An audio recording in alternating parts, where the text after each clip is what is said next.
सह नो भुनक्तु सह वीर्यं करवावहै तेजस्विनावधीतमस्तु मा विद्विषावहै। ओम शांति शांति शांति। ब्रह्मयज्ञ में हम 5वें मंत्र का स्वाध्याय कर रहे हैं। मनसा परिक्रमा का जो 5वां मंत्र है, जिसमें विशेष बात कही कि वह जो विष्णु है, ध्रुवा दिक् विष्णुरधिपति कल्माश ग्रीवो रक्षिता विरुद्ध ईशवः तेभ्यो नमोधिपतिभ्यो नमो रक्षितृभ्यो नमः ईशुभ्यो नमः एभ्यो अस्तु योऽस्मान् द्वेष्टि यम वयम द्विष्मस्तं वो जम्भे दधमः। तो वह परमात्मा जो कण कण में व्याप्त है, कण कण में समाया हुआ है, वो हमारी चहुं ओर से हर दिशाओं से हमारी रक्षा करे। हर दिशा में वह हमारा रक्षक बन करके विद्यमान है। हम अपने गुणकर्म स्वभाव को अच्छा बनाएं।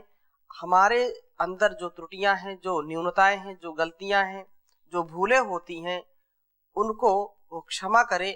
हम किसी से यदि ईर्ष्या द्वेष करते हैं तो, और कोई हमसे ईर्ष्या द्वेष करता है, तो हम दोनों स्थितियों में वह न्याय व्यवस्था उसकी जो है उसके हवाले करते हैं, उसको समर्पित करते हैं। वह अपना ज्ञान और दया का जो स्वभाव है, उसका ज्ञान का जो स्वभाव है और न्याय का जो स्वभाव है, वो न्याय करे परमपिता परमेश्वर। यहाँ जो अगली बात कही है उसमें विशेष ये है कि यह सारा संसार, दिशा का जो अधिपति विष्णु है, विष्णु संगठन करता है और यहाँ पालन पोषण करता है, रक्षा करता है। उसी के इशारे पर वनस्पतियां, जगत के लता पेड़ पौधे, तना शाखा प्रशाखा इत्यादि अनेक रंग बिरंगे दिखाई पड़ते हैं और भिन्न भिन्न ये रूपों में फल फूल हमको प्राप्त होते हैं। ग्रीवाएं भिन्न होते हुए भी जो समवेत सुरों में जो अनेक प्रकार से गा रहे हैं, हमें आकर्षित कर रही हैं और कह रही हैं कि हे लोगों, हम अपने उत्पादक विष्णु रूप दिशाधिपति के अनुशासन के साथ साथ उत्पन्न हुई हैं, फली फूली हैं। हमारी ग्रीवाएं भिन्न हैं, फिर भी हम संगठित एक रूप में हैं और तुम्हें पुकार पुकार करके ये आग्रह पूर्वक कह रहे हैं कि आओ हमारा उपभोग करो। पके हुए फल को देख करके, खिले हुए फूल को देख करके सबका मन होता है कि उसे वो प्राप्त करे। तो वो मानो हमको आकर्षित कर रही हैं और कह रही हैं कि उस ईश्वर ने, उस विष्णु ने हमारा निर्माण आपके भोग के लिए किया है, हमको जो है ग्रहण करिए, हमारा उपयोग करिए। ये संसार विचित्रताओं से भरा पड़ा है। अनेक प्रकार के फूल वनस्पतियां जिनको हम ग्रहण करके शक्तिशाली बनते हैं, हमारे अंदर का जो है सामर्थ्य बढ़ता है। एक एक फल को देखिए, पत्ती को देखिए, कितने प्रकार की पत्तियां बनाई हैं और इसके जो विशेषज्ञ वही बता सकते हैं। हजारों पत्तियां आप इकट्ठा कर लें, लेकिन एक जैसी मिलेगी नहीं। वनस्पतियों में उसका रंग बदला होगा, उसकी डिजाइन बदली होगी, उसका आकार प्रकार बदला होगा। हजारों पत्तियां भी इकट्ठा करें तो भी एक जैसी पत्ती होगी नहीं। इतना बड़ा वो परमात्मा चित्रकार है, कलाकार है।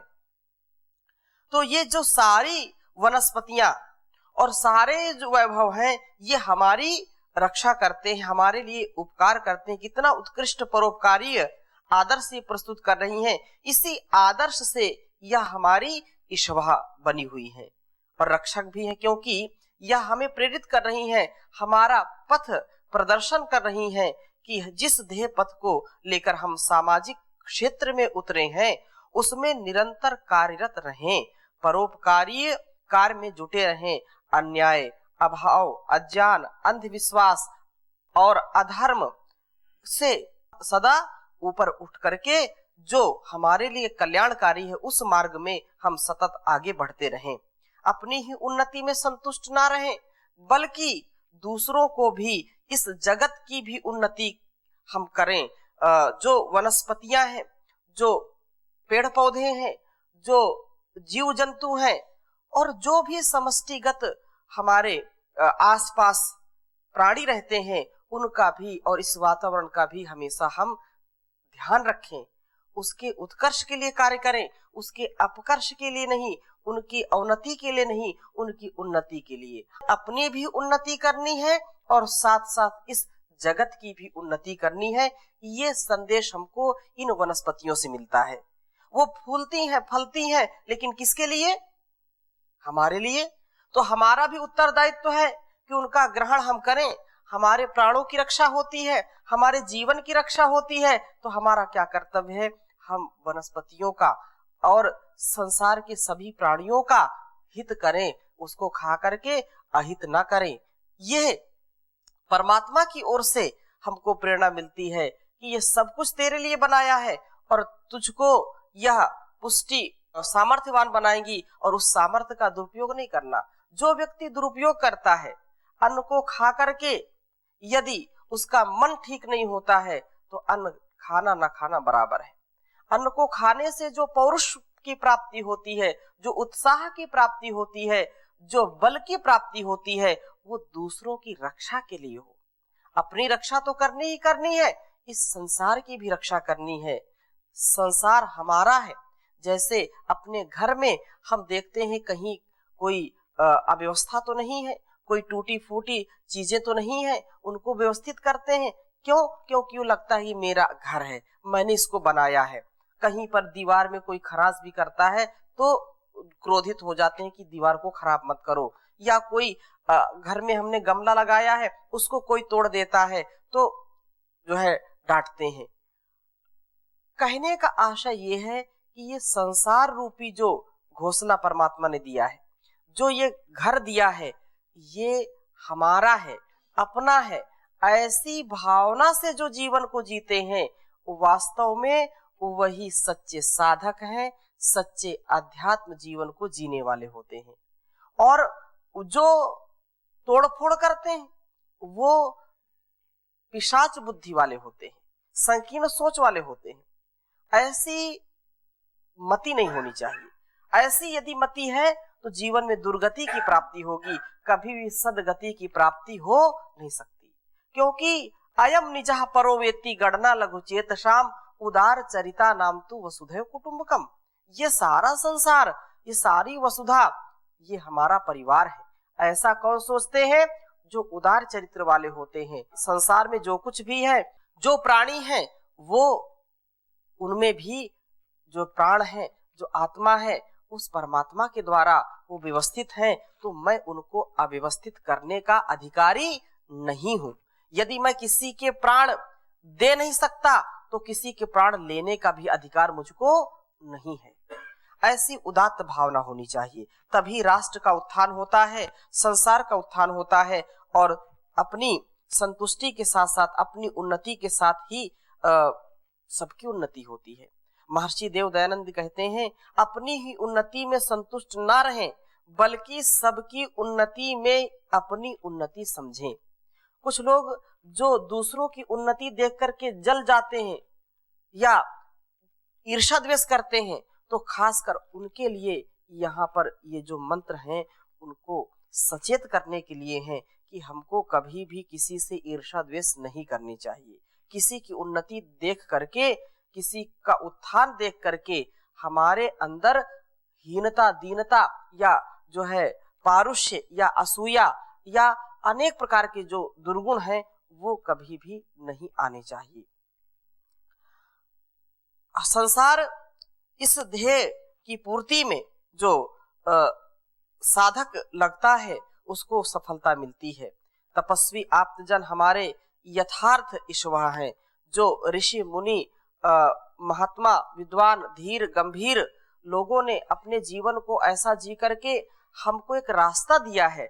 उनकी लिखी हुई बातें, उनके द्वारा दिए गए उपदेश भी हमारे लिए रक्षक हैं। हम उनके दीर्घ काल के अनुभव को, उनके दीर्घ काल की तपस्या का फल ऐसे ही प्राप्त कर लेते हैं कुछ पल में।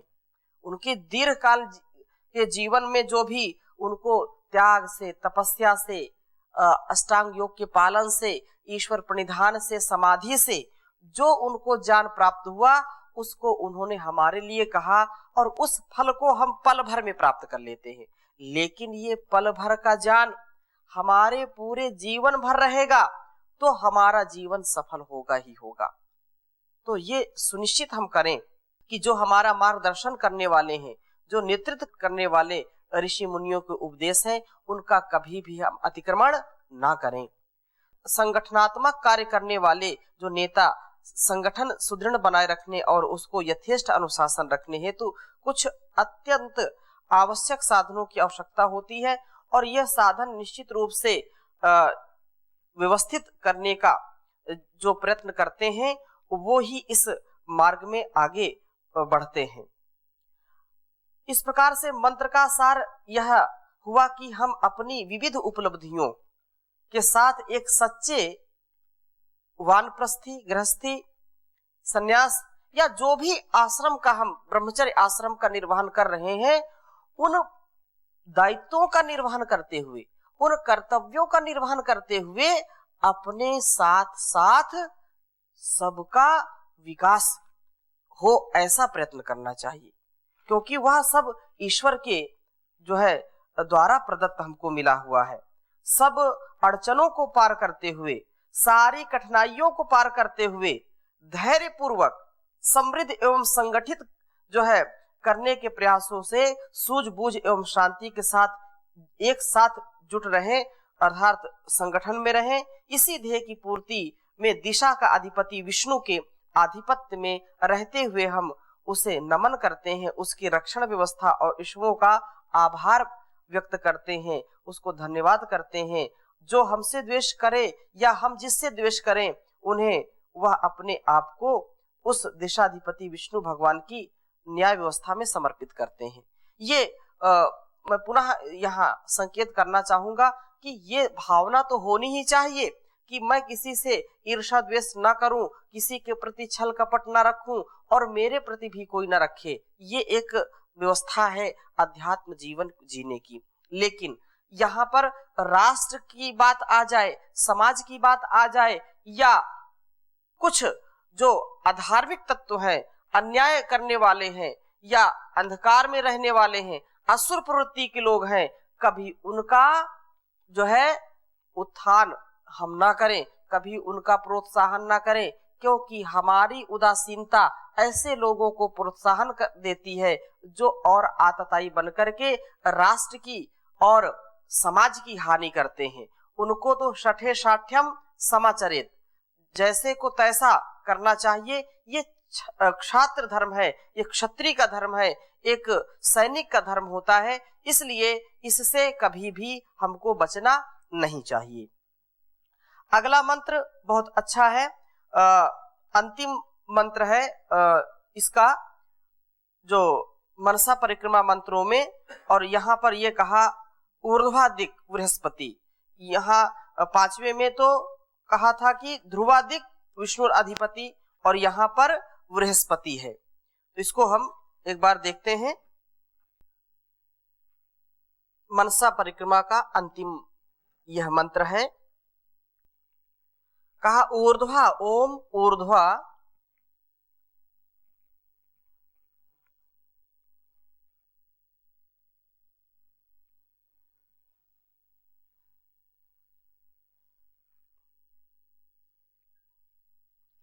ओम ऊर्ध्वा दिक्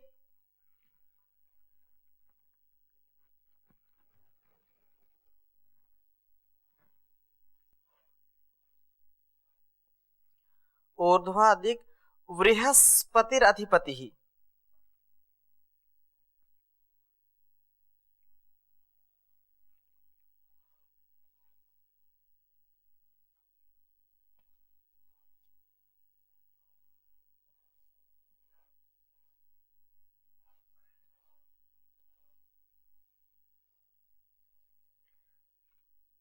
बृहस्पतिरधिपति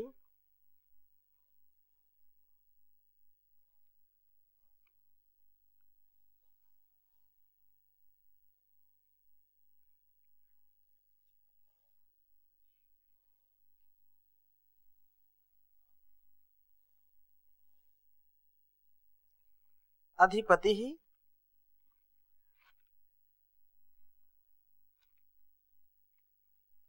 श्वित्रो श्वित्रो रक्षिता।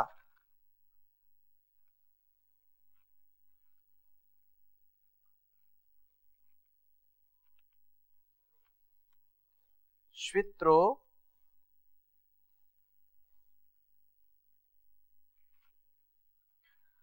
रक्षिता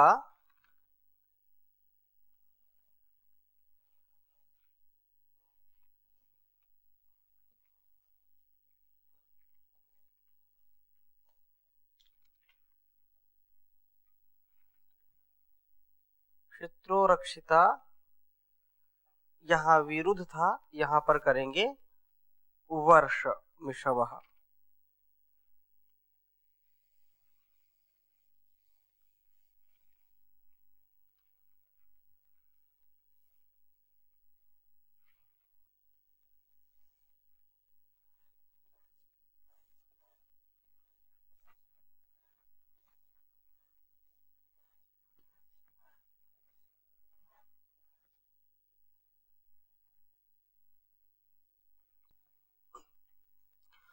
उच्चारण करेंगे। ओम ऊर्ध्वादिक बृहस्पतिरधिपतिः श्वित्रो रक्षिता वर्षमिषवः।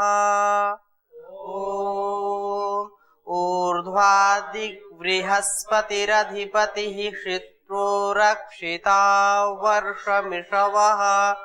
तेभ्यो नमोऽधिपतिभ्यो नमो रक्षितृभ्यो नम इषुभ्यो नम एभ्यो अस्तु। तेभ्यो नमोऽधिपतिभ्यो नमो रक्षितृभ्यो नम इषुभ्यो नम एभ्यो अस्तु। योऽस्मान् द्वेष्टियं वयं द्विष्मस्तं वोजम्भे दद्मः। योऽस्मान् द्वेष्टियं वयं द्विष्मस्तं जम्भे दद्मः। भावार्थ एक बार देखते हैं। कहा कि वह जो ऊर्ध्व दिशा के लिए एक विशेष प्रार्थना यहाँ पर की, ऊपर की ओर, ऊपर की दिशा का जो महान पालक प्रभु है, अधिपति उसका स्वामी है। श्वित्रः बढ़ने वाले दुख रोग अज्ञान से त्राण अर्थात रक्षा करने वाला है, रक्षिता है वो। वर्षम ज्ञान का वर्षण करने वाला है, ज्ञान का प्रदाता है। ईश्वः अज्ञान को दूर करने वाला है। उस परम पिता परमेश्वर को, उसकी शक्तियों को नमन है, प्रणाम है। और हमारे अंदर की जो कुटिलता है, हम यदि किसी से ईर्ष्या द्वेष करते हैं या कोई हमारे से ईर्ष्या द्वेष करता है तो वह हम उसके न्याय व्यवस्था में समर्पित करते हैं, उसके न्याय रूपी जबड़े में रखते हैं, वह उसका स्वयं ही निराकरण करे। ऐसी भावना के साथ इन मंत्रों का जो है उच्चारण करते हुए अपने को ऊपर उठाने का प्रयास करना चाहिए।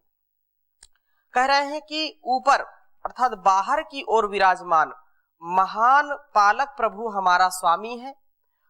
वही बाहरी संसर्ग से प्राप्त होकर के बढ़ने वाले दुख रोग अज्ञान से बचाने वाला हमारा रक्षक है।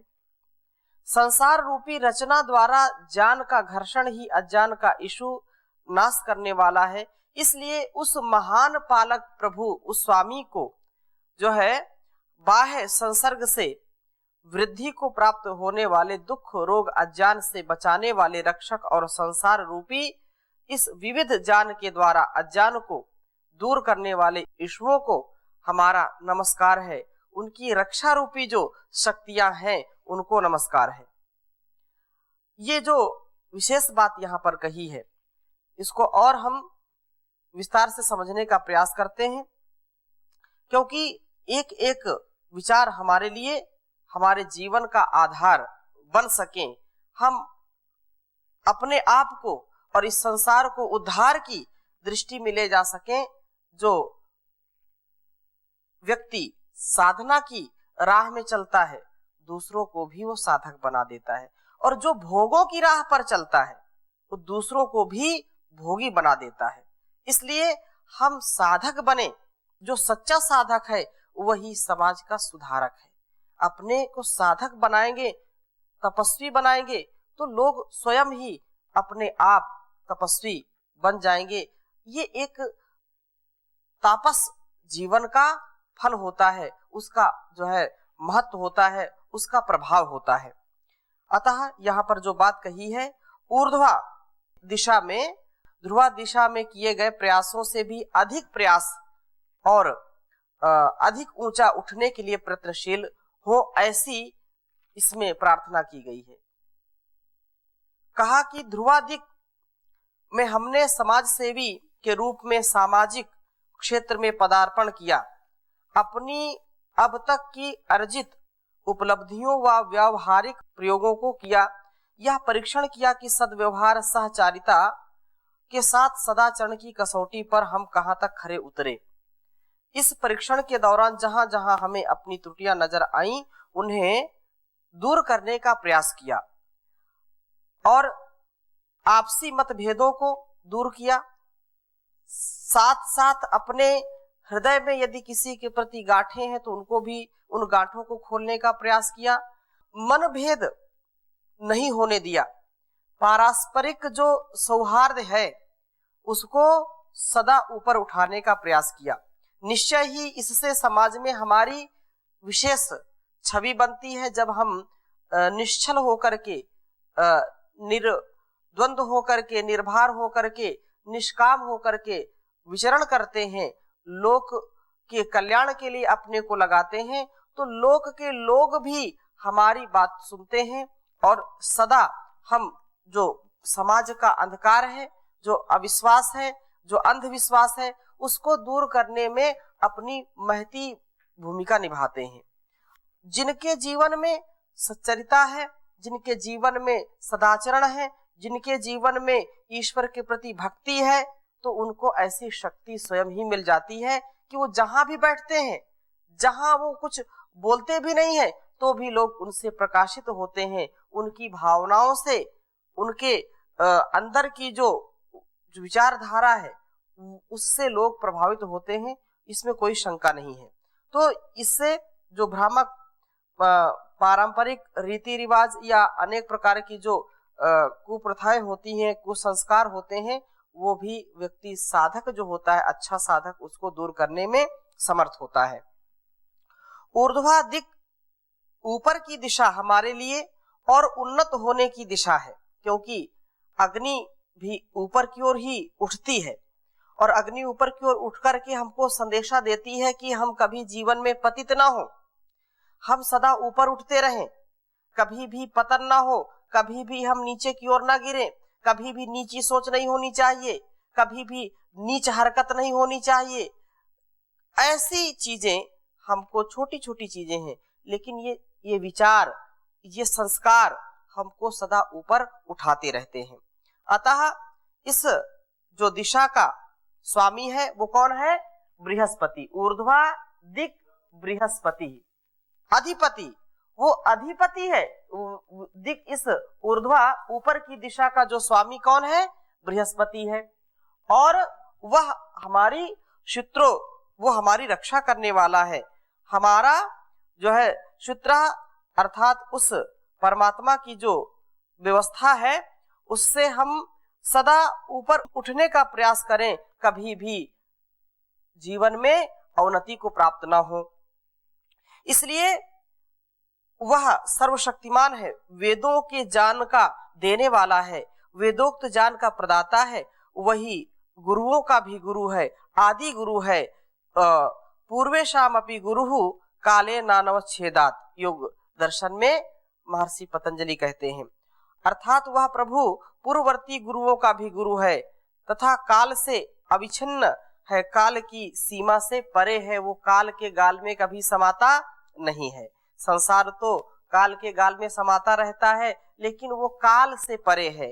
काल का प्रभाव केवल देहधारियों पर होता है और परमात्मा देहधारी नहीं है। उसको कहा कि सपर्यागा शुक्रम अकायम अव्रणम अस्नाविरम शुद्धम अपाप विद्धम कबीर मनीषी परिभू स्वयंभू याथा तथ्य तो अर्थान वेदधात शाश्वतीभ्या समाभ्या।